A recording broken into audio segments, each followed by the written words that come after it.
Hi, welcome to the 12 Days of Christmas series, brought to you by the Productive Wellbeing Show, with me, your host for this show, Abigail Barnes. I am the founder of Success by Design Training, an award-winning entrepreneur, author, speaker, and corporate trainer on time management and productive wellbeing. I'm also a qualified coach and the creator of the world-renowned 888 formula. If this is our first time hanging out, then let me know in the comments, and also say hi to us in the comments throughout the show, and leave any questions that you have there, and let us know where you're joining from. So today is day 2 of our 12 Days of Christmas series, and I am absolutely delighted to welcome Nicola Harker to the show. Hi, Nicola. Nice to have you. Hello. Lovely to be here. Thank you. So Nicola is the founder of the Freedom from Trauma program. She is a qualified doctor and a woman's trauma coach. And prior to starting her business, she worked for the NHS for over 20 years. Nicola is a trained teacher of mindful self-compassion, and she uses her skills to support transformational change. And I have I've asked her, and she has very kindly agreed to indulge us with a conversation today all around the brain, the body, and the pandemic. So today we are really going to be talking about what's been going on in 2020, why we felt stressed, why we felt anxious, why we then felt excited and then felt overwhelmed. And sometimes at times we might have had burnouts or repeated burnouts or mental health challenges. So Nicola is going to explain to us a little bit about what's been happening inside our bodies. So Nicola, I'm delighted to have you on the show. Thank you so much for talking about this. I know this conversation could have gone many different ways, but as always, guys, as well, anything that Nicola says that resonates with you, please connect with her on social media, and she's going to give you all the details at the end for where to do that. So, Nicola, welcome. Let's dive straight in. As a doctor, talk to us about what has been going on in our bodies in 2020. What on earth, why have we felt all these different emotions and had these burnouts, etc., etc.?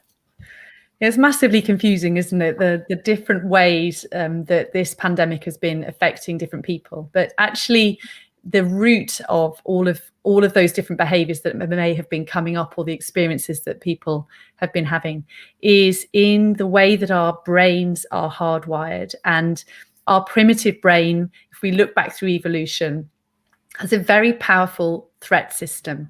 This is deep in the brain, in the amygdala, and this system is not a part of our brain that we can easily reason with. It's very rapidly triggered, and it's not something that you can kind of talk yourself in and out of.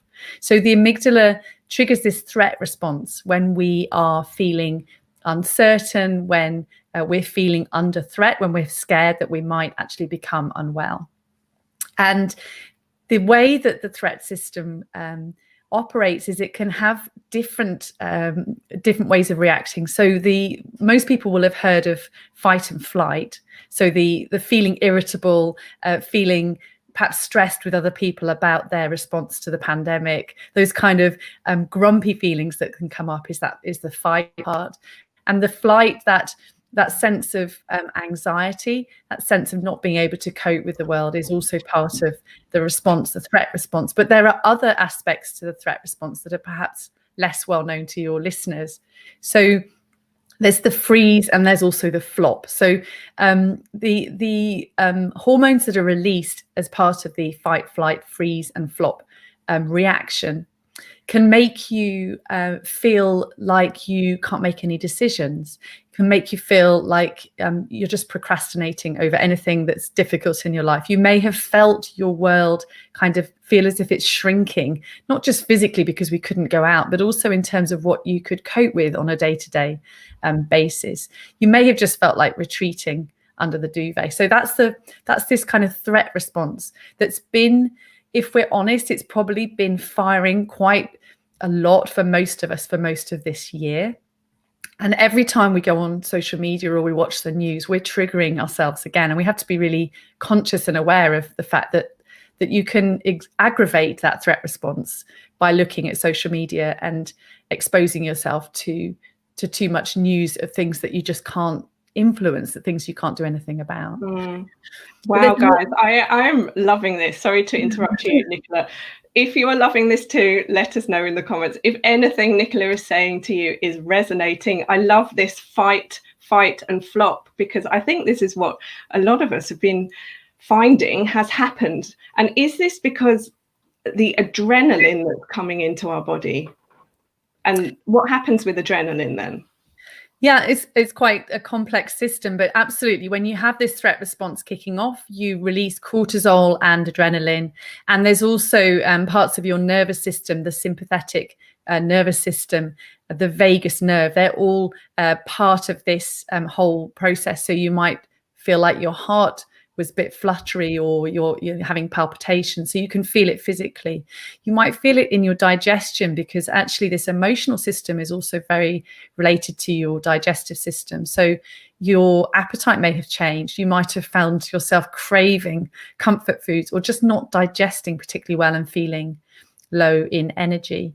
And it also, unfortunately, the threat system has an impact on our immune system as well. And so, it's a difficult bind to be in when you're in a situation like this, to sort of be feeling under threat and this whole response in your body happening, because you can feel like it's difficult to manage. And for many people, they've just been expressing to me that feeling of confusion. Why do I feel like making a decision about getting the windows cleaned is too much? So why is it that the things that I would normally do, I can't do so well? And there's another side to this that I also want to mention, which is our drive emotional system. So this is mediated by a different hormone. It's called dopamine. And this is our ambition and our motivation and our striving system. And for some of us, when we feel like we're under pressure, we're under threat, and it feels a little bit out of our control, our natural response is to move into drive and to start maybe over functioning a little bit. Our sort of discomfort at the threat makes us want to fix. And you might have found, people around you or yourself having that impulse to, right, that's it, I'm going to, organize my entire street, and we're gonna do this, and actually kind of, feeling like you've got to fix the situation to get rid of that feeling of discomfort. And I know Joe Wicks mentioned this, that he'd had that response, and he did a brilliant job, and we all appreciate that, but that actually he had reached burnout as a result of committing himself to such a huge amount of action, and that desire to fix for the whole nation. It had a very, very real impact on him. And this is because when we're in threat and drive, if we're bouncing between threat and drive over a period of time, it's not sustainable. We just can't keep going indefinitely in that mode. Fascinating. I am like literally, I could just be taking notes on all of this. So the main reason that I wanted us to talk about this today is because 2020 has highlighted that this is what has just been going on for us in our lives, throughout our lives, but 2020 has highlighted it for so many of us. And in order for things to change going forward, we need the self-awareness of what's going on and a better understanding, so that then we can create the new plan. And I guess that this is what you're doing in your work, and why people are coming to you, because trauma can have the big T, it can also have the littler t. And so just sort of maybe talk us through some of the irrational things that people have been doing in 2020, and how this is possibly driven by past traumas or exacerbated by it, because people are talking about the TV and how it can trigger them. So yes, so you mentioned trauma, and I think it's being in a pandemic, what many of us didn't anticipate, it's very easy to not see the links, is that if you've experienced past traumatic experiences, it cause them to resurface. And that when you've experienced past trauma, your threat response is already somewhat hypervigilant. It has a tendency to be more easily triggered. And for some clients that I've worked with during this pandemic, there are very specific reasons why you might be triggered. So, for example, if you've had a serious illness in the past where you felt like you couldn't breathe, wearing a mask can trigger a panic attack, or it can actually be just really, really stressful. The feeling of not being able to get to family members is another, really powerful trigger for many people. Just that feeling of powerlessness and not being able to reach someone can really trigger anxiety. And I spoke to someone only this week who in the past had felt quite agoraphobic and had suffered with difficulty going out of the house due to anxiety, and being forced into lockdown really resurfaced all of those feelings again. And it was very confusing. Is this the problem coming back, or is this just my body remembering what it felt like to be anxious to go out of the house? So, really central to the way that I work is helping us to identify and to manage ourselves with some gentleness and softness around the fact that sometimes this is just our tricky minds going back into a mode from the past, or our tricky minds attempting to keep us safe, but actually the side effects of this sort of threat mode that our brains go to, can be quite difficult to manage. And so really one of the first things in terms of how do you begin to help yourself with the way that the pandemic has affected all of us is to recognize and to just begin to name it in a very gentle way. So, okay, this is hard. It feels hard to not be able to go out, or it feels hard to not be able to see my friends at the moment. And just turning towards yourself with a bit of softness, because one of the things that I see all the time is that we're hard on ourselves. We're self-critical when we're struggling. We judge ourselves. And there's also been a tendency for people to feel like a kind of comparative suffering, dismissing our own feelings because, well, I haven't got it as bad as somebody else, or at least I haven't been in hospital, therefore I shouldn't be feeling this way. And I should be doing this and I should be doing that based on the highlight reel of what you see somebody else post on social media. And you don't know that person's been in the hole all day, and those cookies that they baked made them feel better. So you don't know why they baked them. Absolutely. So social media isn't all real, and it's really also important to think about, if you are looking at social media, how does it leave you feeling? And just tuning into, is this positive for me? Have I got the right things coming up in my feed that help me to to feel like I can do this, and I'm connected with other people? And if you like those positive and connected type posts, you're going to see more of them. But if you're dwelling on posts that make you feel anxious, that are questioning science and politics and making you feel more out of control, you're likely to see more of those things again, and it can really spiral. So I just really encourage anyone to just be thoughtful and manage those triggers. Just be aware that they are triggers, and instead of just kind of sleepwalking into them, just being a bit careful about who you talk to and how you spend your time. And I talk about it like an emotional village. Can you think about identifying who are your emotional supports around you? It might be someone on the other side of the country or the other side of the world, but someone who just lifts you up. How can you build that emotional village around yourself so you don't feel alone and you do feel connected? Amazing. I want to come back to something you said, because I'm personally fascinated by it. And I only know the very sort of beginnings of what I've done through my own personal research. So you were talking about diet and digestion and the fight or flight state that we were in, and maybe we might have craved different foods, etc., etc. So I've been learning a lot recently about how our brain actually burns certain food and it burns energy when it's having to think, when it's in this fight or flight stage of what's going on. Am I going to die? And so what kinds of food things are we going to have experience from the brain and the body point of view? Because is it normal for us to have wanted to eat more of certain things and at certain times? I'm fascinated. Yeah, so this is quite a big subject. But certainly, I mean, the brain, burns glucose, and so there is an element of needing a certain amount of glucose of sugars in our diet. But it's about how you get them. And I know certainly in first lockdown, I was guilty of definitely getting into the cookie baking habit. The difficulty with sugar is that it can aggravate the threat response, as can caffeine and alcohol. So sometimes our body plays tricks on us. It feels like we're craving a certain thing and it feels comforting to go there, but it can actually set up a negative loop in terms of how our body is responding.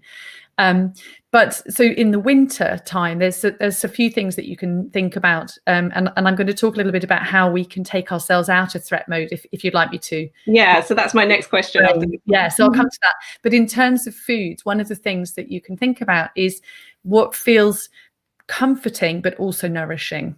So eating warm food during the winter months is actually really beneficial for your body, because you don't need to sort of generate heat in the same way, as well as it just feeling comforting. It's like wrapping yourself in a warm blanket.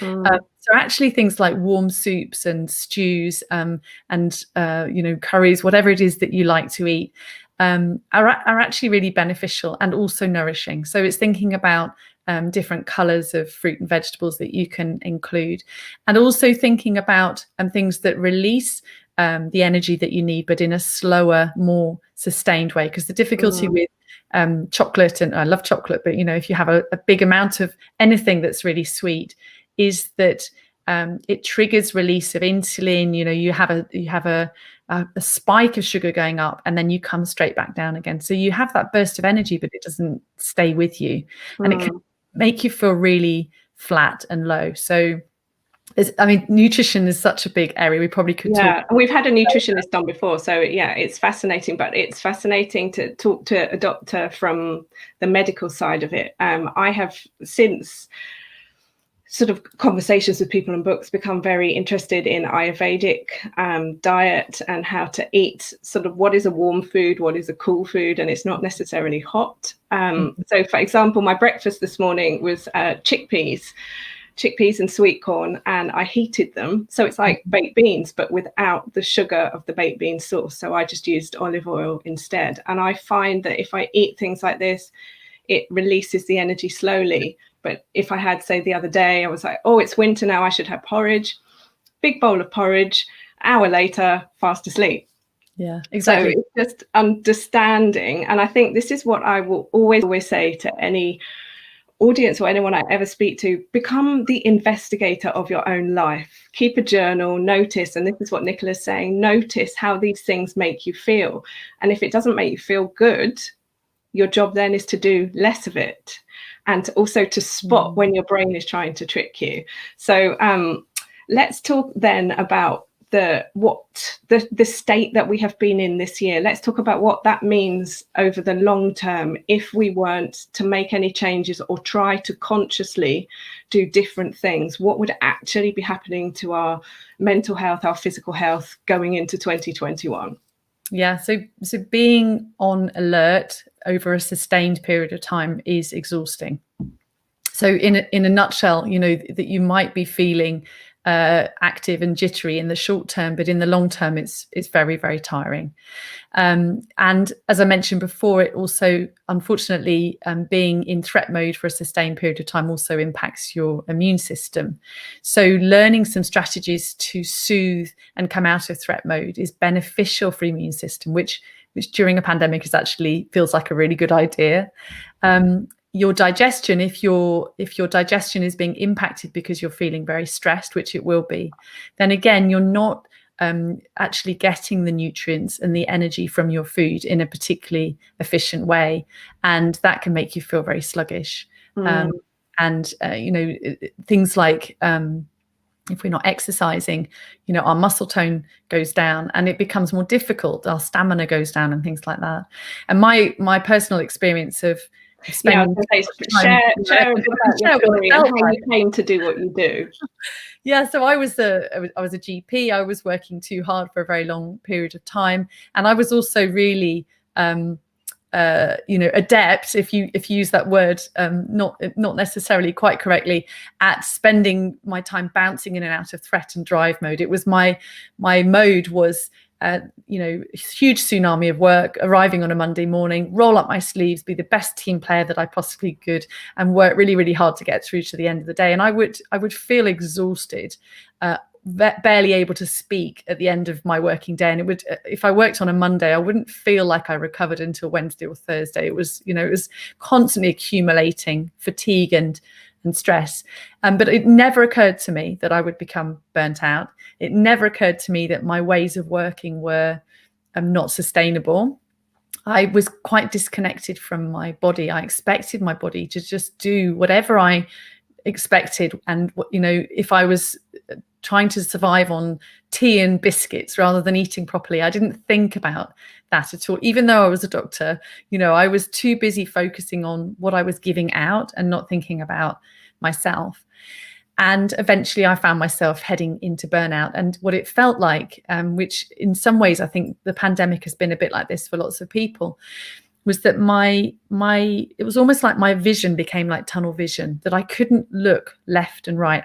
I couldn't find the way to raise my head and look at the horizon and think about, where's this taking me?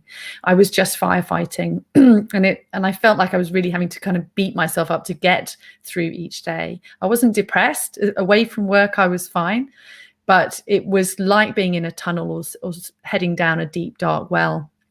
And that threat mode, what it does is it makes your neocortex 30% less effective. So you're not even as smart as normal. You can't think creatively. And it also makes you less likely to connect with other people and reach out. And so I wasn't having conversations with my colleagues about stress. I was just getting on with it. And I was isolating myself gradually more and more. And I could see this happening. And when somebody said to me, this is burnout, I was shocked, but it also made complete sense to me. I could see how I had headed down that tunnel. And so I started really looking into the research around burnout, because the question for me was, okay, so I might take a break. And then if I go back, if I don't change as a person, the NHS isn't going to be any different. It's going to happen again. And I knew I needed to make a change. And this is why I talk about this stuff, because I know that it's possible to change, is to make a change. And then I probably got time to just share a couple of simple ways. I just want to say thank you so much for sharing your story, because it is super brave to do this, and grateful that you've come out the other side and that you are there to show people what's possible. Because the thing with burnout is you cannot just snap out of it and sleep for 12 hours and tomorrow you'll be fine. If you get into that burnout, then that is months of turning that ship around, because it took months to get there. So everything that we're talking about today, I love it. It's so helpful. And people will want to watch this back and get some of your top tips and also connect with you, because we have one life. Our body is our asset. It is our priority. And I care about my body from my own personal story. And your health is your wealth. If 2020 has taught us anything, we are all responsible for our own health, and managing it is our number one priority. So thank you so much for sharing your story with us. So what do you do today when you're working with your clients, and what can we change going into 2021? And maybe if you wanted to tell us a story about somebody particularly that can inspire us even more to get on this bandwagon and turn everything around. Yeah, so the way I work now, I particularly work with women who have who feel held back by past trauma or past experiences, and as I've explained before, part of recovering and moving beyond those kind of past experiences is to recognize that it's happened, but also to recognize how that's impacting you in your current life. But it's very similar to what I would talk about in terms of recovering, coping with this pandemic, because there are some key things that crop up in my clients that I also experience myself and that are useful during this pandemic. So one of them is our internal voice, that those conversations that just go on in the background all of the time, and learning to notice that internal voice and changing the internal voice from something that is judgmental and damning and critical. And because when we struggle, we often, particularly if we've struggled over a number of years, we can end up being very hard on ourselves about that. We can end up being very impatient with ourselves, or very frustrated. Or one of the things that people often say to me is this as good as I can be? Am I just kind of damaged in some way? Is there any way to move beyond this? So working on that internal voice and learning to be encouraging and motivating, and learning to understand how change takes place is really important. But there's also a lot of neurophysiology in the work that I do, because there's this whole emotional system that most people aren't aware of, which is called the mammalian caregiving system, which we all naturally have as mammals. It's the reason that hugs feel good. This emotional system releases oxytocin and natural opiates, and it's a natural way of taking us out of threat mode.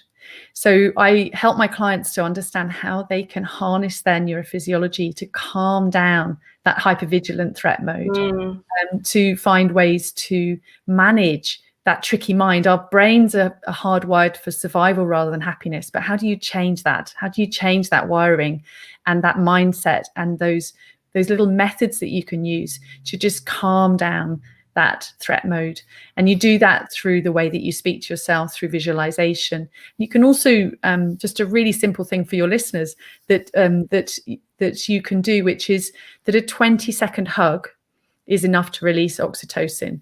So researchers were talking about this recently on the radio, and they were talking about, having hugs from other people. But if you can't, you can actually hug yourself. It sounds silly, but you can actually get a blanket, you can rub yourself, you can stroke your hair, you can talk to yourself gently like you would to a dear friend or a little child, and you can actually release oxytocin just from hugs. And I with my small family during the pandemic, we've had lots of hugs, because I know that it's a natural antidote to the threat mode. So it's a really wonderful thing. I just want to come back to one thing that you said there, just to reiterate this, because obviously now the mind starts to chatter and go, hugging myself, that's ridiculous, that's never going to work. So Nicola just said the brain is hardwired for survival, but we don't want to spend our entire life surviving. I mean, what kind of a life is that? Like, I just need to get through today. I just need to get through today. Like, you're going to say this every single day for your entire life. And then you're going to get to the end and be like, oh, is this it?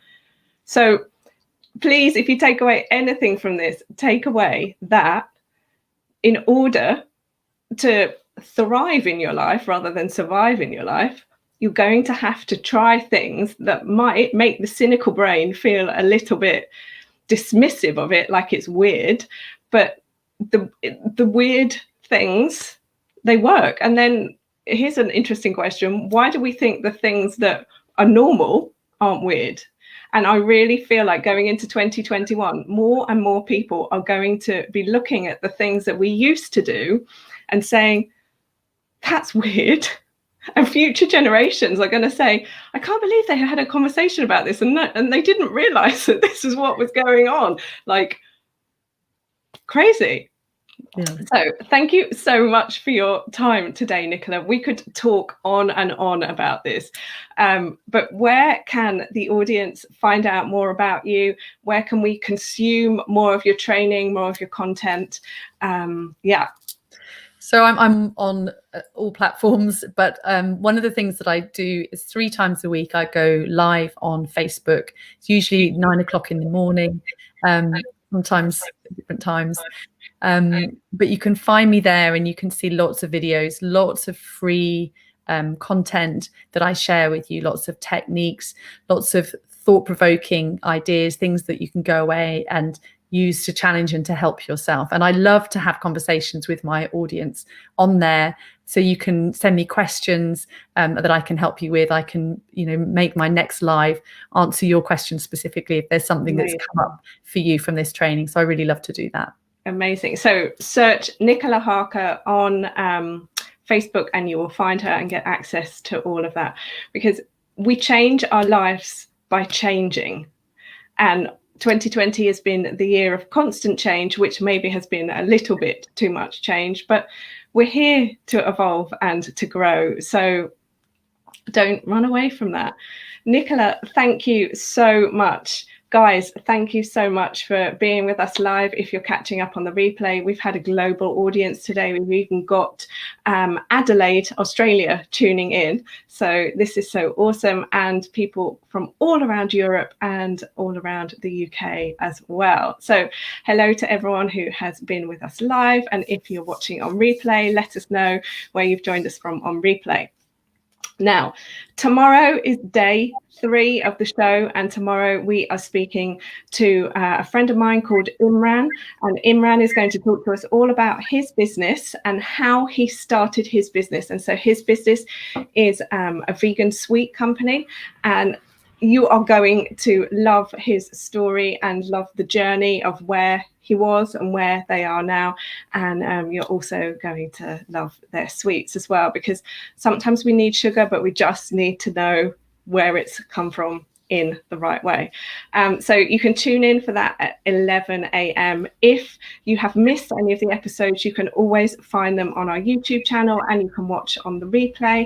And on our website, Success by Design Training is the schedule for the whole 12 days. We've got all sorts of amazing things coming up, including prizes that you can win, which start tomorrow. So tune in tomorrow. See you at 11. Nicola, thank you so much for your time and for your wisdom today. And guys, as always, stay safe, stay well, keep washing those hands.